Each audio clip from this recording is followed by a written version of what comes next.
Alhamdulillah, Alhamdulillah nahmaduhu wa nasta'inuhu wa nastaghfiruhu wa nu'minu bihi wa natawakkalu alayhi wa na'udzu billahi min shururi anfusina wa min sayyiati a'malina man yahdihillahu fala mudilla lahu wa man yudlilhu fala hadiya lahu amma ba'd faqad qala Allah ta'ala fil Qur'anil Majid wal Furqanil Hamid ba'da a'udzu billahi minasy syaithanir rajim. Alhamdulillahilladzi anzala 'ala 'abdihi al-kitaba wa lam yaj'al lahu 'iwaja. Wa qala an-nabi sallallahu alaihi wasallam, man khairukum man ta'allama al-Qur'an wa 'allamahu.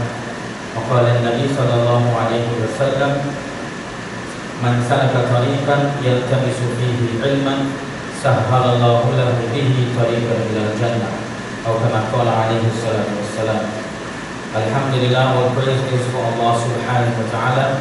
Allah subhanahu wa ta'ala, He is one and has no partner. Allah subhanahu wa ta'ala, He is al-awwal, laysa qablahu shay. Allah subhanahu wa ta'ala, He is the first, there is none before Him. Wa huwa al-akhir, He is the last, laysa ba'dahu shay. There is none after Allah subhanahu wa ta'ala. Allah subhanahu wa ta'ala, He is al-ibtida, He is the one that went into existence. Wa huwa al-intiha, Allah subhanahu wa ta'ala, He is the one that takes out from existence. Allah subhanahu wa ta'ala, He is Malik al-Mulk. Allah subhanahu wa ta'ala, He is the King of all kings. Allah subhanahu wa ta'ala, He is the owner of the kingdom. Allah subhanahu wa ta'ala, He is al-Ahad. Allah subhanahu wa ta'ala, He is one, has no partner. Allah subhanahu wa ta'ala is as-Samad, He is totally independent. And Allah subhanahu wa ta'ala, He is not in need of anything. But we are in need of Allah subhanahu wa ta'ala.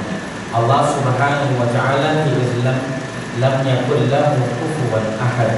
That no one can say kuf to Allah subhanahu wa ta'ala. Ma syaa Allahu kana wa ma lam yasha lam yakun. That Allah subhanahu wa ta'ala, He does whatever He wants. Whatever Allah subhanahu wa ta'ala does not want, does not happen. Allah subhanahu wa ta'ala, He is la ta'khudhuhu sinatun wa la nawm. Allah subhanahu wa ta'ala, He is not in need of any sleep or any rest. That no sleep and no slumber comes to Allah subhanahu wa ta'ala. Allah ta'ala, He is not in need of any food or any drink. Allah subhanahu wa ta'ala is one and alone, and He is supreme. And Allah subhanahu wa ta'ala, He is al-Khaliq, He is the creator. That Allah subhanahu wa ta'ala, He brings into existence from non-existence. And Allah subhanahu wa ta'ala, He says kun fayakun. Allah ta'ala, He says be, and it happens, it comes into existence. And Allah subhanahu wa ta'ala has created us and placed us in this world. Allah subhanahu wa ta'ala has placed us for one purpose, and that purpose is to worship Him. That first purpose Allah subhanahu wa ta'ala has placed us in this world is to recognize Him. That not a moment that we spend in this world should go without the recognition of Allah subhanahu wa ta'ala. That each and every moment in our lives we should always be in the dhikr, the remembrance of Allah subhanahu wa ta'ala, in the recognition of Allah subhanahu wa ta'ala. That when we look at this world, of how this world is created, Allah subhanahu wa ta'ala even mentions in the Quran, look and see. Look at the signs and see how Allah subhanahu wa ta'ala has made that everything, every function of this world happens only bi amrillah, by the command of Allah subhanahu wa ta'ala. Allah subhanahu wa ta'ala says, Alhamdulillah, Surah Al-Kahf. Surah Al-Kahf, great surah in the Quran.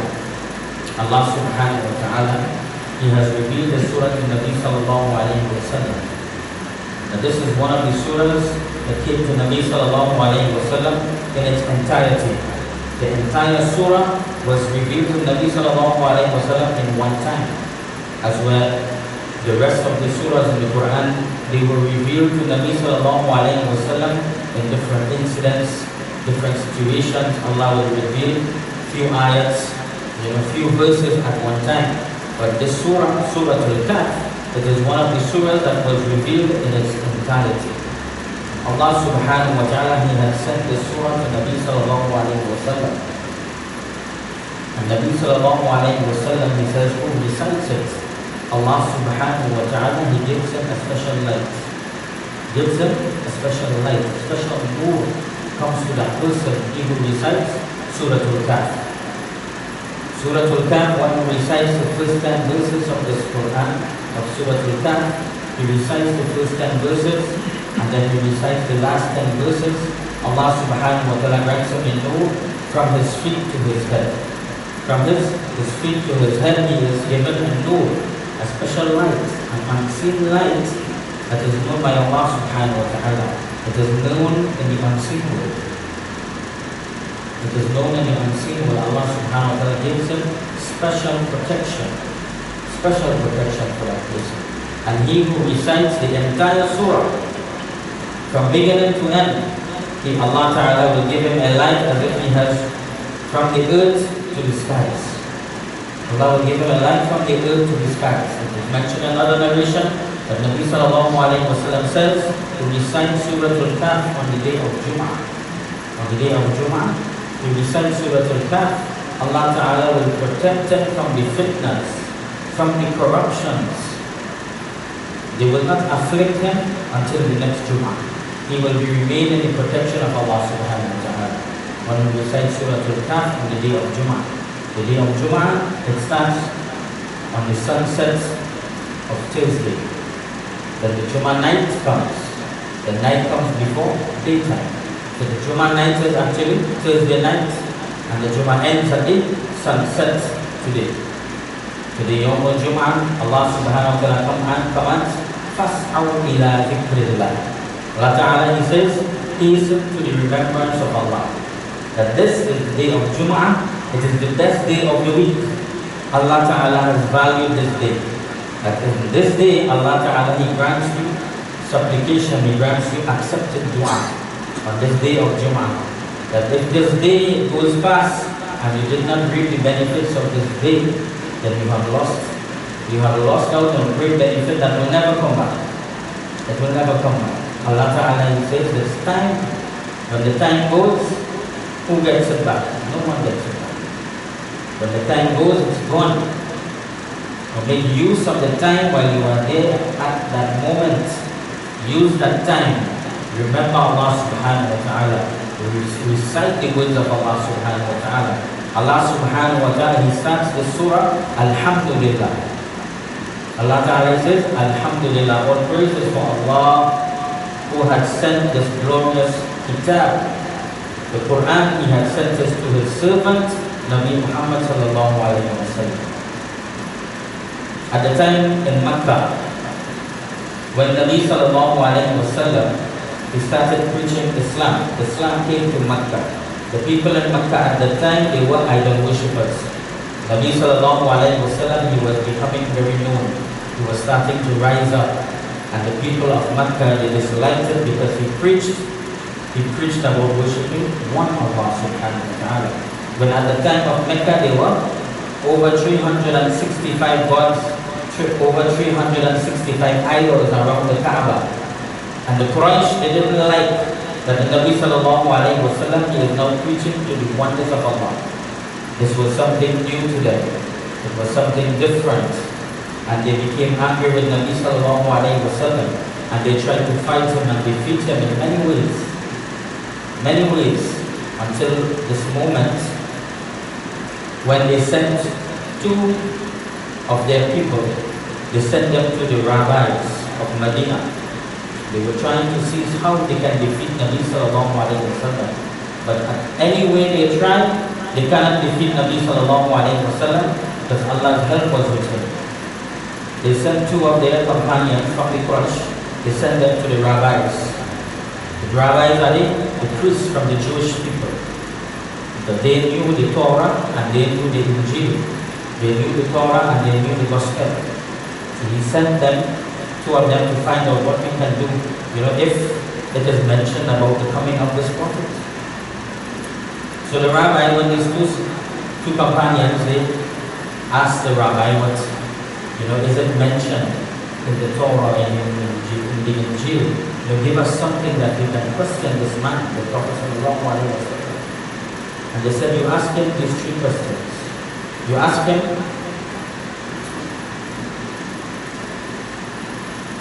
about the people of the cave. Ask him about the people of the cave. What does he know about the people of the cave? Ask him about the man who traveled from the east to the west. And ask him about the ruh, the soul. These three questions. And if he answers these questions, then he is the Prophet of Allah. And if he fails to answer, then he is just someone playing, someone trying to become famous.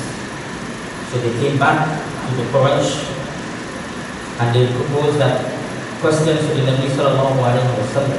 Nabi sallallahu alayhi wa sallam, he says, give me until tomorrow, I will bring your answers to you. I will bring the answers to you. Nabi sallallahu alayhi wa sallam, at that moment, he did not say inshallah. He didn't say inshallah. Nabi sallallahu alayhi wa sallam, he was depending on that wahi from Allah subhanahu wa ta'ala. He was depending on Jibreel alayhi salam, he will bring something to him and he will be able to answer these questions. Because he did not know. He did not know anything about Ashabul Kahf, the people of the cave. He did not know about Dhul Qarnayn, the one who traveled from the east to the west. And he did not know much about the soul. This was early stages of Islam. Nabi sallallahu alayhi wa sallam, he waited until tomorrow. Nothing came. Nothing came. No revelation came from Allah subhanahu wa ta'ala. And the people will start saying things. They start questioning the Nabi sallallahu alayhi wa sallam. Allah subhanahu wa ta'ala, he kept it like this to test Nabi sallallahu alayhi wa sallam. He's testing him. Testing Nabi sallallahu alayhi wa sallam until after almost 15 days after. Then Allah subhanahu wa ta'ala, he brought Surah Al-Kahf to the Nabi sallallahu alayhi wa sallam. But Surah Al-Kahf, it is mentioned in Tafsir, Surah Al-Kahf was revealed by Angel Jibreel alayhi salam with 70,000 angels accompanying him to bring this surah to Nabi sallallahu alayhi wa sallam. Bring this surah to Nabi sallallahu alayhi wa sallam. And in this surah it is mentioned about the Ashab al-Kahf. It is mentioned about the east, the man who traveled from east to west to the Dhul Qarnayn. And it is mentioned a little about the ruh. It is mentioned a little about the ruh. But Allah subhanahu wa ta'ala revealed more information about the soul in Surah Bani Israel. And if you look at the Quran, Surah Bani Israel is just before Surah Al-Kahf. This is why it is compiled in this way. So Allah subhanahu wa ta'ala has given us a great gift, which is Surah Al-Kahf. Surah Al-Kahf. More or less, Allah subhanahu wa ta'ala, he says in Surah Al-Kahf, reminding Nabi sallallahu alayhi wa sallam, وَلَا تَقُولُنَّ لِشَيْءٍ إِنِّي فَاعِلٌ ذَلِكَ وَلَا إِلَّا أَن يَشَاءَ اللَّهُ. Allah ta'ala, he reminds Nabi sallallahu alayhi wa sallam that do not say, don't forget that when you are going to do something tomorrow, that it only happens by the will of Allah. So say, Insha'Allah. Recite Insha'Allah. Insha'Allah means if Allah wants. If Allah wants it to happen, it will happen. Insha'Allah.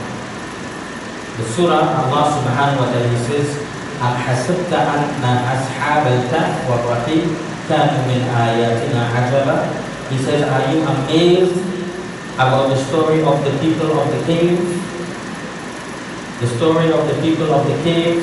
There were 9 youths. Some narration mentioned they have different narration about how much of them it was, where it was, and how much time they slept.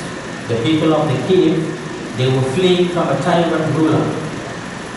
This king, he did not want them to practice Islam. He did not want them to obey Allah subhanahu wa ta'ala. They had their own rituals. And this king, he wanted to punish them, to make their life miserable, and ready to kill them, to wipe them out. And these young boys, they run into the cave, seeking help from Allah subhanahu wa ta'ala.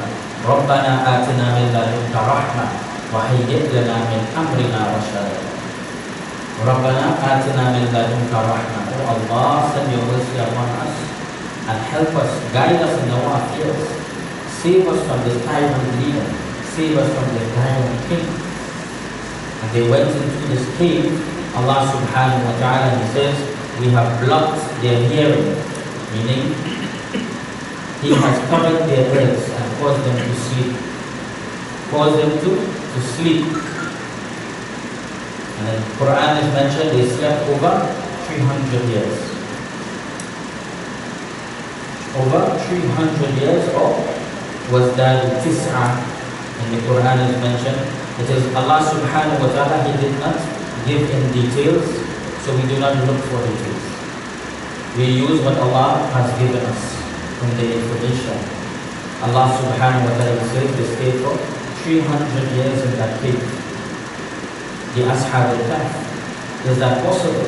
Not possible.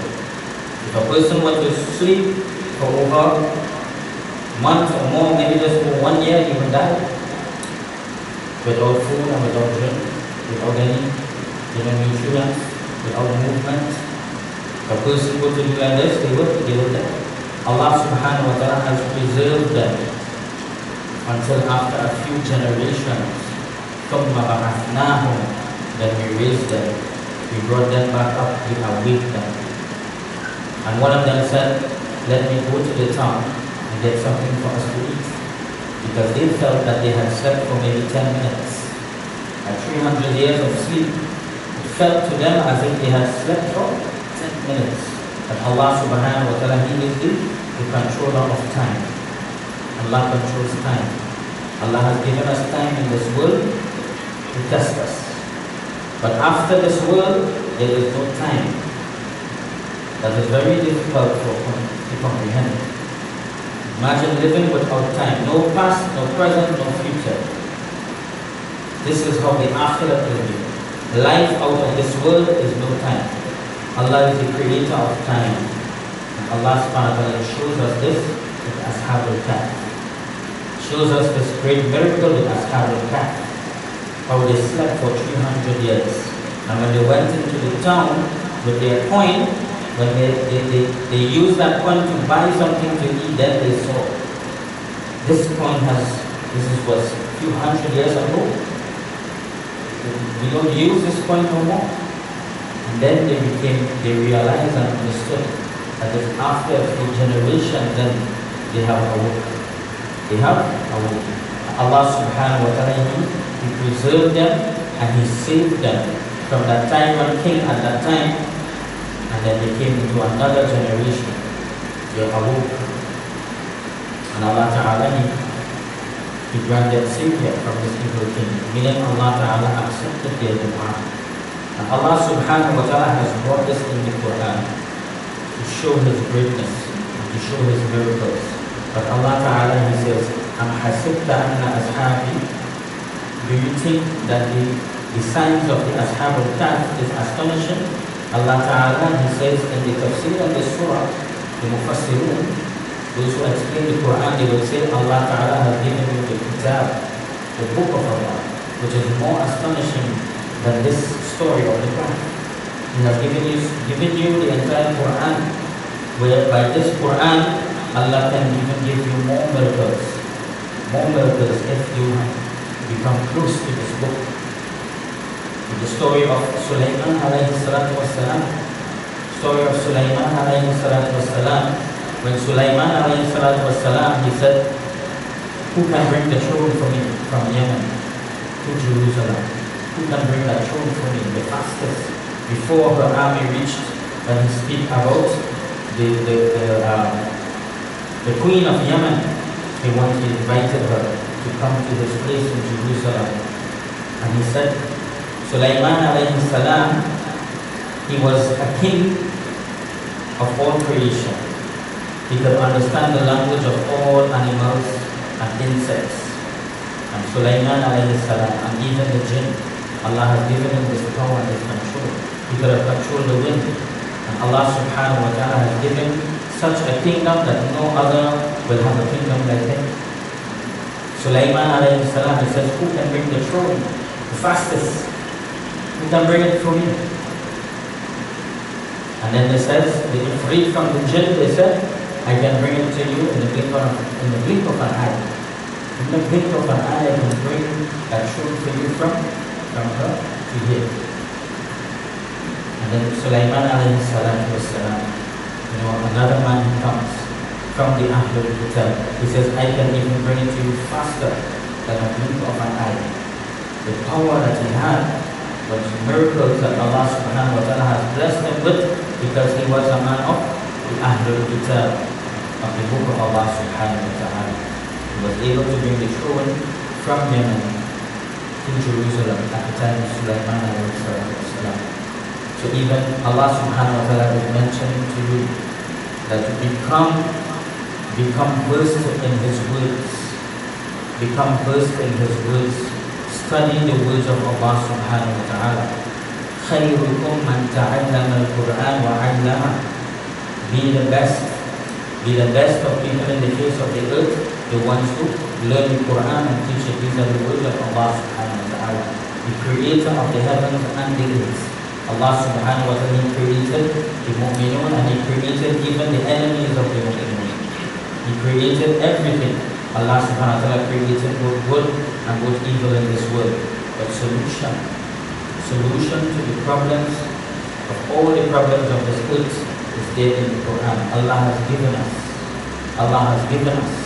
But because we are distracted, because we are so much distracted by the beauty of this world.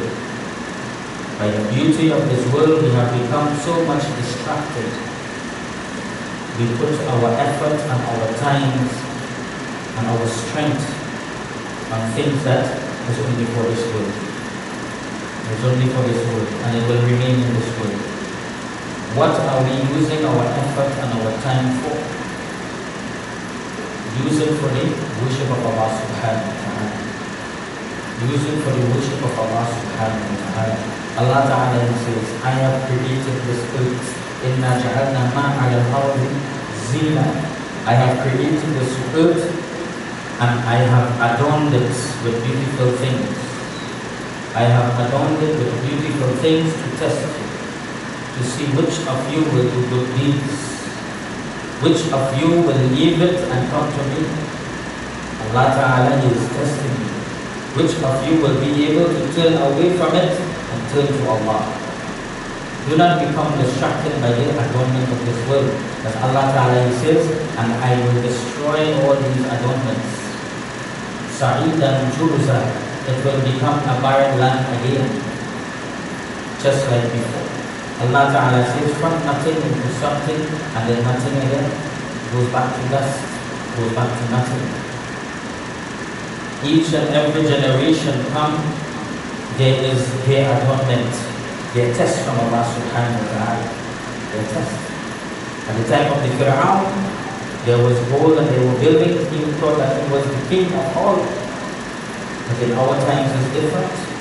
Our time there is money and there is fame and there is a lot of artificial. In our times it's different. So every generation, every time, Allah Ta'ala He sends distractions.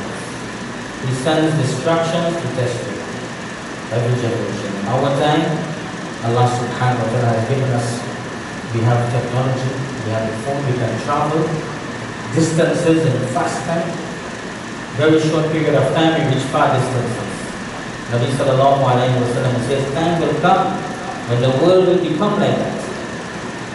And at that time the world will be filled with tyrannic rulers. Yeah, have we not seen? Look to this world through the eyes of the Quran and the way of Nabi sallallahu alayhi wa sallam. And do not be fooled. Do not be fooled by the whims and fancies of this world. Turn back to Allah. Put your head on the ground. Remember you are nothing. Remember you are nothing. That we have only something because of Allah. We are only here because of Allah. Our time will finish and will go. What have we done while we were here? Allah subhanahu wa ta'ala has given us respect. He has given us thanks. And He has given us signs. Iqra bismi rabbika alladhi khalaq. Allah Ta'ala, He told Nabi sallallahu alayhi wa sallam, Jibreel alayhi salatu wa salam, in the cave, He hugged Nabi sallallahu alayhi wa sallam and He squeezed him and He says, Iqra, read. Nabi sallallahu alayhi wa sallam, he could not read nor write. And he said to Nabi sallallahu alayhi wa sallam, he hugged him again, read Iqra. And then he hugged him a third time, he said, Iqra bismi rabbika alladhi khalaq. Read in the name of your Lord who has created you. Nabi sallallahu alayhi wa sallam, he lived his entire life, the Quran came, and then he read. What did he read? The ayat Allah, the signs of Allah. He read the signs of Allah. See the signs and thank Allah subhanahu wa ta'ala. See the signs and seek forgiveness from Allah subhanahu wa ta'ala. Read the signs of Allah subhanahu wa ta'ala. Allah ta'ala, He is the one causing the sun to rise in the east and in the west. Allah ta'ala, He causes the world to turn when there is nothing to hold it up. Allah ta'ala says, look at the sky. You see any pillars holding it? There's no pillars holding the sky. The clouds move with so much water. Does it fall? Does the clouds become too heavy to go in the sky? No. This is Allah. Allah subhanahu wa ta'ala is the one He is showing you. Each and every day we live, we look at our own bodies, we can see the greatness of Allah subhanahu wa ta'ala. Our nails, when our nails grow, it is not that we have nails all the way to our elbows, no. Our nails grow for themselves. When you look at the seed, when the seed goes into the ground and it shoots up and it grows and it gives you vegetation, food for you, food for your animals, these are the signs of Allah subhanahu wa ta'ala. Nabi sallallahu alayhi wa sallam, he knew the signs of Allah subhanahu wa ta'ala. And it is for us, follow the way of Nabi sallallahu alayhi wa sallam. Learn the Quran. There is no limit in learning the Quran. The knowledge of Allah subhanahu wa ta'ala is so vast. So vast, you can use your entire life in studying the Quran and studying the way of Allah. You will not remove not just the amount of water that remains on a pin when dipped in the ocean. How much water is there on that pin compared to the ocean? This is how much you have taken out from the knowledge of Allah subhanahu wa ta'ala. It is vast. That your entire life you use in studying the deen of Allah subhanahu wa ta'ala, learning about Allah as you live your life. As you live your life in this world, be close to Allah subhanahu wa ta'ala. And Allah subhanahu wa ta'ala, He will even appoint for you in the grave, when you enter into the grave, Allah ta'ala, He will appoint an angel to keep teaching you, to learn about Allah subhanahu wa ta'ala. When you rise on the day of Qiyamah, you will rise as a knowledgeable person. You will rise as a man of the Quran. You will rise on that day on Yawm al-Qiyamah as one who has learned the Quran, who has become the Ahlul Kitab, who has become a man of the Quran and the dhikr of Allah subhanahu wa ta'ala. So our efforts that we do in this world should be only to please Allah subhanahu wa ta'ala. And may Allah subhanahu wa ta'ala accept each and every one of us. May Allah subhanahu wa ta'ala He forgive us. May Allah subhanahu wa ta'ala He grant victory to the Muslimun. Allah ta'ala He says victory will be for those, the Muslim Ummah, that we should strive to be amongst the Muslim Ummah, the Ummah of Nabi sallallahu alayhi wa sallam. That the Mu'minun, the Ummah of Nabi sallallahu alayhi wa sallam, whether we accept or we do not accept, the Ummah of Nabi sallallahu alayhi wa sallam will become victorious. So that we need to be a part of this Ummah. How do we be a part? Follow the way of Nabi sallallahu alayhi wa sallam. Wa akhiru da'wana alhamdulillahi rabbil alameen. May Allah ta'ala forgive us and have blessed upon us. And may Allah subhanahu wa ta'ala guide us in the right path. Subhanallah wa bihamdihi. Subhanallah wa bihamdihi. Ashhadu an la ilaha illa Allah.